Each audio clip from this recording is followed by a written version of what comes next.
છોટાઉદેપુર જિલ્લાના નસવાડી તાલુકા પંચાયત અને જિલ્લા પંચાયતના કેટલાય ચૂંટાયેલા સભ્યોના જાતિના દાખલાથી ખરાઈ માટે વડોદરા વિશ્લેષણ સમિતિ દ્વારા નોટિસ અપાઈ છે।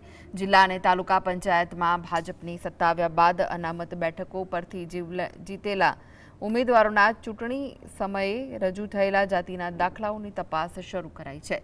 નોટિસ મળ્યા બાદ સંબંધિત સભ્યોએ પોતાના અસલ દસ્તાવેજો અને પુરાવાઓ સાથે સમિતિ સમક્ષ હાજર થવાનું રહેશે, જેનાથી તેમના દાખલાઓની કાયદેસરતા ચકાસવામાં આવશે। અગાઉ છોટાઉદેપુર નગરપાલિકામાં પણ જાતિના દાખલાના વિવાદના કારણે પ્રમુખે પદ ગુમાવવું પડ્યું હતું। હવે નવી કાર્યવાહીથી કેટલાય ચૂંટાયેલા પ્રતિનિધિઓના પદ ઉપર સંકટ તોડાઈ રહ્યું છે।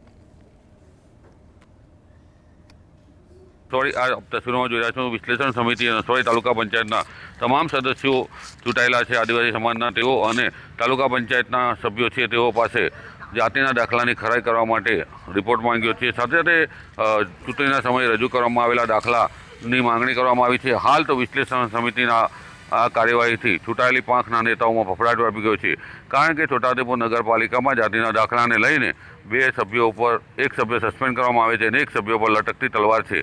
ત્યારે આગામી દિવસોમાં હજુ જાતિના દાખલાને લઈને કેટલીક વિકેટો પડવાની શક્યતાઓ રહેલી છે। રફીક ધણીવાલા, GSTV, છોટાઉદેપુર।